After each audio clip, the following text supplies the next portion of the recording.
October 23rd, 1931. New York City. A black Packard limousine pulled up outside the Cotton Club in Harlem at exactly 11 o'clock at night. The door opened and 5 men stepped out wearing expensive suits and fedoras. They weren't there for the music. They weren't there for the dancing. They were there to deliver a message from the most dangerous man in America. Al Capone wanted a meeting. And when Al Capone wanted a meeting, you showed up or you disappeared. The man they came to see was sitting in the back office counting money. Ellsworth Raymond Johnson. Everyone called him Bumpy because of a massive bump on the back of his head from a childhood fight. But nobody laughed about it. Not to his face. Not behind his back. Because by 1931, Bumpy Johnson controlled every illegal dollar that changed hands in Harlem. The numbers racket, protection, bootlegging, loan sharking. If money moved in Harlem, Bumpy got his cut. The leader of the 5 men, a Chicago enforcer named Jack McGurn, walked into Bumpy's office without knocking. He dropped an envelope on the desk. Inside was a train ticket to Chicago and a handwritten note. Mr. Capone requests the pleasure of your company. 3 days. The Palmer House Hotel. Come alone. McGurn smiled like he'd just delivered an invitation to a party. But everyone in that room knew better. This was an invitation. It was a summons. And Al Capone didn't summon people to make friends. This is the story of what happened when the most powerful gangster in America tried to take over Harlem.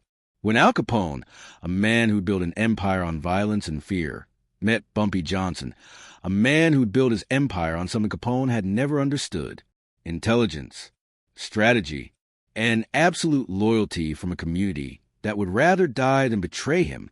What happened over the next 72 hours would change organized crime forever, because that was the night Al Capone realized that Bumpy Johnson was not like other gangsters, and that underestimating a black man from Harlem was the biggest mistake he'd ever made.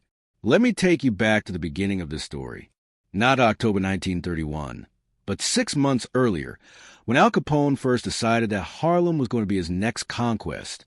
Spring of 1931. Chicago, Illinois. Al Capone sat in his office at the Lexington Hotel, the headquarters of his criminal empire. He was 32 years old, and at the absolute peak of his power. Capone controlled Chicago completely. Bootlegging, gambling, prostitution. He made $60 million a year, had 300 gunmen on his payroll, owned half the police force and most of the politicians. In Chicago, Al Capone was the law, but Capone had a problem. Prohibition was ending. Everyone knew it. The country was tired of the violence, tired of the speakeasies. The 21st Amendment was coming, and when it did, bootlegging would die. Capone needed new revenue streams, new territories, and his eyes had turned east to New York City, specifically to Harlem. Harlem in 1931 was a gold mine. 300,000 black residents packed into a few square miles, and they all played numbers. The numbers racket was simple. People bet nickels and dimes on 3-digit numbers. The winning number came from the last 3 digits of the daily betting handle at local racetracks. The odds were 1,000 to 1. The payout was 600 to 1. The house kept the difference. Simple, profitable, and in Harlem, it generated $5 million a year. Al Capone wanted that money. He'd already taken over the Italian neighborhoods in Manhattan, already had deals with the 5 families. But Harlem was different. Harlem was independent, run by black gangsters who didn't answer to the Italians. And the biggest of those gangsters was Bumpy Johnson. Capone sent men to Harlem in April 1931, scouts, to assess the situation, to figure out how hard it would be to take over. They came back with reports. Bumpy Johnson runs everything, controls the numbers, has about 50 men working for him, protects the community. People love him, but he's just a Negro gangster. Violence and intimidation should be enough. That assessment was Al Capone's first mistake, because Bumpy Johnson wasn't just a Negro gangster. He was something Capone had never encountered before. A criminal who saw himself as a protector. A businessman who understood that loyalty was worth more than fear. A strategist who planned 5 moves ahead while his enemies were still making their first. Bumpy Johnson was 26 years old in 1931. He'd come to Harlem from South Carolina as a teenager, worked as a bodyguard, a numbers runner, a stick-up man, learned the streets from the bottom up. By 1931, he'd built himself into Harlem's king through a combination of intelligence, violence when necessary, and something Capone never had: love from his community. Bumpy didn't just take from Harlem. He gave back, paid for funerals when families couldn't afford them, made sure kids had winter coats, settled disputes before they turned violent, protected women from abusive men. In a neighborhood that the police ignored and the city abandoned, Bumpy Johnson was a man people went to for justice, for protection, for help. That loyalty made him more powerful than any army. When Capone scouts came back with their reports, Capone made his decision. He'd offer Bumpy a partnership, 50-50 split of the numbers racket. Bumpy would work for Capone, collect money, run operations. In exchange, Capone would provide protection, resources, political connections. And if Bumpy refused, Capone would take Harlem by force, send in his Chicago gunmen, shut down Bumpy's operations, install his own people. It's what Capone had done in a dozen other neighborhoods. It always worked. Except Bumpy Johnson wasn't like the other gangsters Capone had crushed. May 15, 1931, Capone sent Frank Nitti, his second-in-command, to New York. Nitti was a cold, calculating enforcer, the kind of man who could negotiate with a smile and order your death in the same sentence. Nitti went to Harlem, found Bumpy at Small's Paradise, a club on 135th Street and 7th Avenue. Nitti walked in like he owned the place. The conversation was brief. Nitti explained Capone's offer: partnership, 50-50, work together, make money, everyone wins. Bumpy listened politely, didn't interrupt, let Nitti finish his pitch. Then Bumpy asked one question: "And what if I say no?" Nitti's smile disappeared. He leaned forward. "Mr. Johnson, nobody says no to Al Capone. Not in Chicago. Not in New York. Not anywhere. You either work with us, or you disappear. Those are your options." Bumpy nodded slowly, like he was considering it. Then he stood up, buttoned his jacket, and gave Nitti an answer that no one had ever given Al Capone before. "Tell Mr. Capone that Harlem isn't for sale. Not for 50%. Not for 100%. This is my neighborhood. These are my people. And if he wants it, he'll have to take it. But I promise you, it'll cost him more than it's worth." Frank Nitti was stunned. He'd expected fear, expected negotiation, expected Bumpy to understand that refusing Capone meant war, and war with Capone meant death. But Bumpy wasn't afraid, wasn't intimidated, just calmly, respectfully, defiantly refusing the most powerful gangster in America. Nitti left Harlem that night and reported back to Capone. And Capone, for the first time in years, encountered something he hadn't expected: resistance. That's when Capone decided to come to New York himself, to meet this Bumpy Johnson face to face, to make him understand that refusing Al Capone wasn't an option. The train ticket, the hotel reservation, the summons delivered by Jack McGurn at the Cotton Club. Capone was giving Bumpy one more chance. Come to Chicago, accept the partnership, or face the consequences. But what Al Capone didn't know was that Bumpy Johnson had been preparing for this exact moment for 6 months. Ever since the first scouts showed up in Harlem asking questions about him, Bumpy knew Capone was coming, and Bumpy had built a trap. October 24th, 1931. Bumpy Johnson stood on the platform at Grand Central Terminal, holding a small leather suitcase. He wore a dark suit, a fedora, and a calm expression. People who knew him were terrified. They knew Bumpy was walking into a death trap. Chicago was Capone's city, Capone's police, Capone's judges. If Capone wanted Bumpy dead, he'd never make it back to New York. But Bumpy got on the train anyway, because he had something Capone didn't know about: leverage. The train ride from New York to Chicago took 18 hours. Bumpy spent that time reading newspapers, thinking, planning. He knew what Capone expected Bumpy to be afraid, expected him to negotiate, expected him to accept some version of partnership. because the alternative was death. But Bumpy had learned something about powerful men during his years in Harlem. They always had weaknesses. They always had secrets. And if you knew those secrets, fear became a weapon that worked both ways. October 25th, 1931, 10 in the morning, the train pulled into Union Station in Chicago. Bumpy stepped onto the platform and was immediately met by 3 of Capone's men. They didn't say anything, just gestured to a car waiting outside.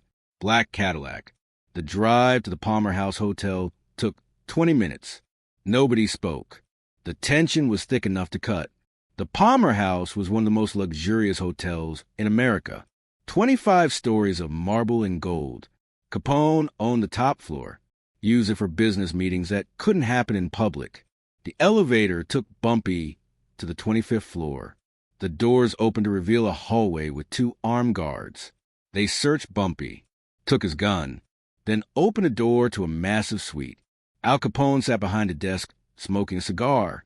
He was a big man, thick, scarred, the famous scar on his left cheek that gave him his nickname, Scarface, though nobody called him that to his face. Capone looked up when Bumpy entered, gestured to a chair. "Mr. Johnson, glad you could make it. Sit, let's talk business." Bumpy sat, but he didn't look nervous, didn't look intimidated, just calm, professional, waiting. Capone leaned back in his chair. "You got balls, I'll give you that. Coming to Chicago after turning down my offer. Most men would have run, or taken the deal, but you're here.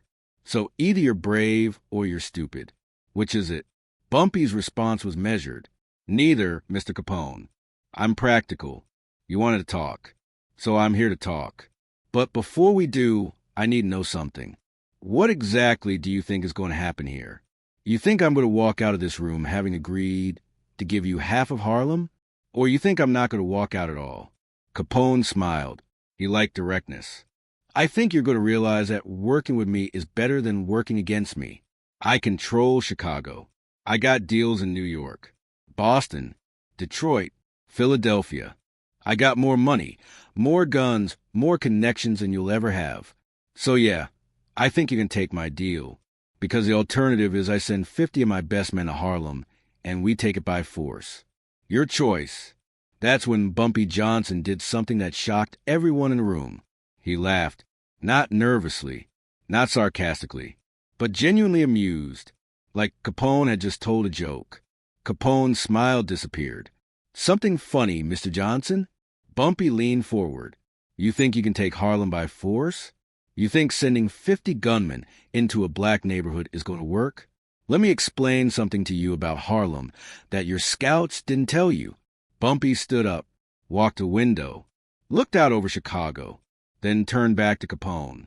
"In Harlem, I don't rule by fear. I rule by loyalty. Every shopkeeper, every mother, every kid on every corner. They're loyal to me because I protect them, because when the police won't help and the city doesn't care, I'm the one who solved their problems. You send 50 men into Harlem, and 300,000 people will fight back. Your men won't know who's a threat and who's not. Every window, every rooftop, every alley. You'll be fighting a war you can't win." Capone stood up too, angry now. "You threatening me? In my city?" Bumpy didn't flinch. "No, Mr. Capone. I'm educating you. You're used to taking over neighborhoods by intimidating the gangsters who run them. But Harlem isn't run by gangsters. It's run by community.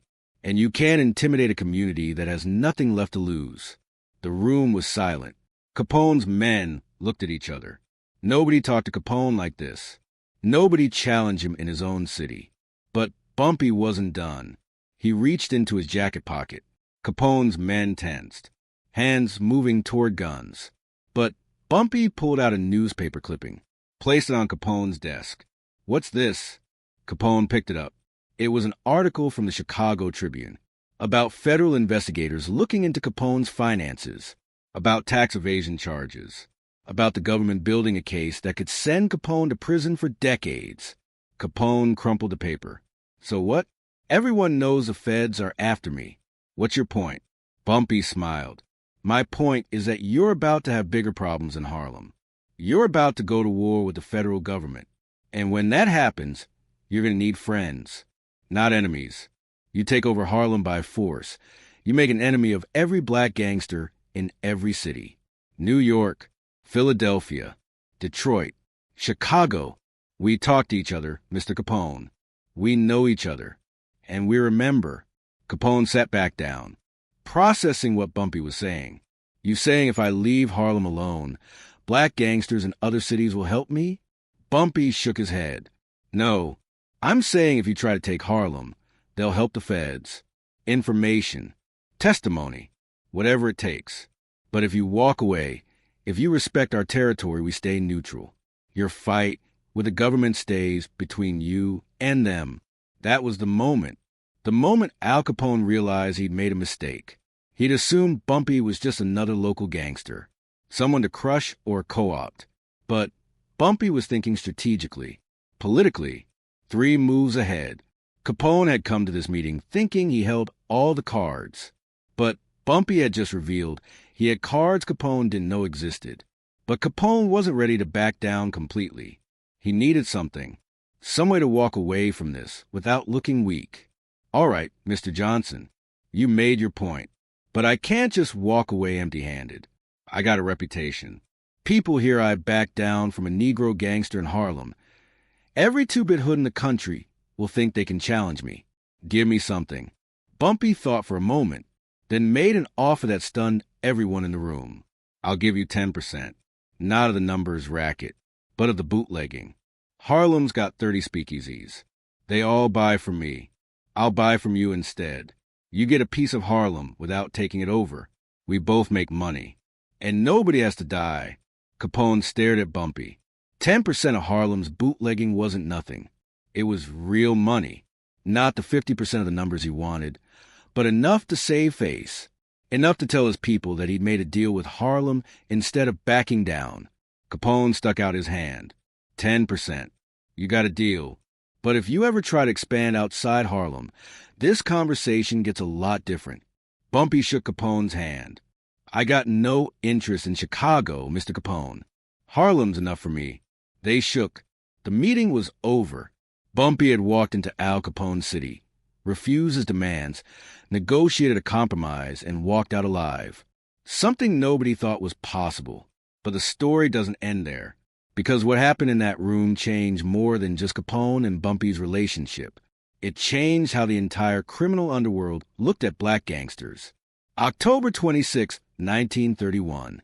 Bumpy Johnson got back on the train to New York.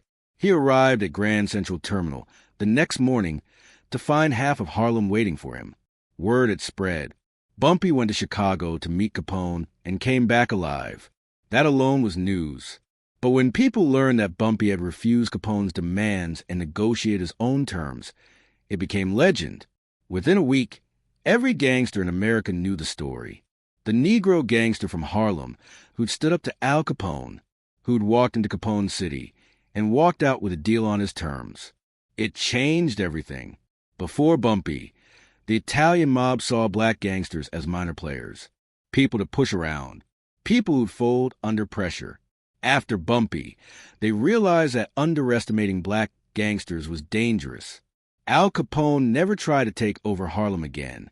The 10% deal on bootlegging lasted until Prohibition ended in 1933. But more importantly, Capone spread the word. Leave Harlem alone. Bumpy Johnson earned his territory. Any family that tried to move into Harlem after 1931 faced resistance not just from Bumpy, but from Capone's implicit approval of Bumpy's independence. But here's what most people don't know about that meeting. The real reason Capone backed down wasn't just Bumpy's threats about black gangsters helping the feds. It was something Bumpy had said privately. After the handshake, after the deal, Bumpy had leaned in and whispered something to Capone that Capone never repeated publicly. But years later, one of Capone's men told a reporter what Bumpy had said. Bumpy had told Capone that he had copies of financial records, documents showing payments to judges, to police captains, to politicians, documents that would prove Capone's corruption went beyond bootlegging, went into the highest levels of Chicago government, And Bumpy had promised that if anything happened to him, if he disappeared or died mysteriously, those documents would go straight to federal investigators who were already building their case. That was the real leverage. Bumpy hadn't just threatened violence. He'd threatened to accelerate Capone's legal destruction. And Capone, who was already facing tax evasion charges, couldn't afford that. 6 weeks after the meeting, on November 24th, 1931, Al Capone was convicted of tax evasion, sentenced to 11 years in federal prison. By the time he got out in 1939, his empire was gone, his health destroyed by syphilis, his mind deteriorating. But Bumpy Johnson kept running Harlem for another 37 years. He went to prison multiple times, served years in Alcatraz, fought wars with other gangsters. But Harlem remained his until the day he died in 1968. And every gangster who came after him, black or white, knew the story. Knew that Bumpy Johnson was a man who'd stood up to Al Capone and won. The significance of that meeting went beyond organized crime. In 1931, America was deeply racist. Black people were second-class citizens. Segregation was the law in the South. Discrimination was rampant in the North. Black men were expected to submit to white authority. In business, in crime, in every aspect of life. But Bumpy Johnson had looked the most powerful white gangster in America in the eye and said no. Not just no, but hell no, and walked away alive. That meant something to Harlem, meant something to black communities across America. It proved that intelligence and strategy could overcome brute force, that courage and preparation could level any playing field, that a black man from the South with nothing, but his wits could stand equal to anyone. Bumpy became more than a gangster after that meeting. He became a symbol. Years later, in 1963, a young writer named James Baldwin was researching a book about Harlem. He interviewed dozens of old-timers, people who'd lived through the 20s and 30s. They all told him the same story, about Bumpy and Capone, about the meeting in Chicago, about how Bumpy came back alive and Harlem celebrated for a week. Baldwin asked one old man why that story mattered so much. The old man's answer was simple: because it proved we weren't inferior. White folks had been telling us for centuries that we couldn't compete, that we weren't smart enough, strong enough, good enough, but Bumpy proved them wrong. He beat Al Capone at his own game, used his brain instead of his gun, and won. That interview never made it into Baldwin's book, but the sentiment captured something essential. Bumpy Johnson's legacy wasn't just about crime. It was about dignity, about refusing to accept limitations that society tried to impose, about proving that excellence has no color. When Bumpy died on July 7, 1968, thousands attended his funeral. Malcolm X's widow, Betty Shabazz, was there. Congressman Adam Clayton Powell gave the eulogy. Dozens of businessmen, legitimate and otherwise, paid their respects. And among the mourners were old men who'd been there in 1931, who'd seen Bumpy get on the train to Chicago and feared they'd never see him again, who'd witnessed a moment when Harlem proved it couldn't be conquered. One of those men, a former numbers runner named Thomas, spoke to a reporter after the funeral. The reporter asked what made Bumpy different from other gangsters. Thomas thought for a long moment, then said, Bumpy understood that power isn't just about violence. It's about knowing when to fight and when to negotiate, when to use your gun and when to use your brain. Al Capone was a brawler. Bumpy was a chess player. That's why Capone died broke and broken, and why Bumpy died a king. That quote ran in the New York Amsterdam News, and it perfectly captured the lesson of October 1931. The night Al Capone learned that Bumpy Johnson wasn't like other gangsters, that intelligence beats intimidation, that community loyalty is worth more than an army, and that underestimating someone because of their race is a mistake that even the most powerful men can't afford to make. Look, the story of Bumpy and Capone is more than just gangster history. It's about strategy, about preparation, about having the courage to face power and the intelligence to outmaneuver it. Al Capone came to that meeting thinking he controlled everything, thinking his reputation and resources made him invincible. But Bumpy had prepared. had gathered leverage, had built a community so loyal that taking Harlem by force was impossible, and had the courage to look power in the eye and say no. October 23rd, 1931. A train ticket to Chicago, a meeting with the most dangerous man in America, and 72 hours that changed organized crime forever. Because that was the night Al Capone realized that Bumpy Johnson was not like other gangsters, and that some territories can't be taken. They can only be earned. If this story about intelligence over intimidation got your attention, hit that like button right now. Subscribe because we're dropping real gangster history every single week. Comment below and tell me, would you have had the courage to face Al Capone in his own city? Could strategy really beat raw power?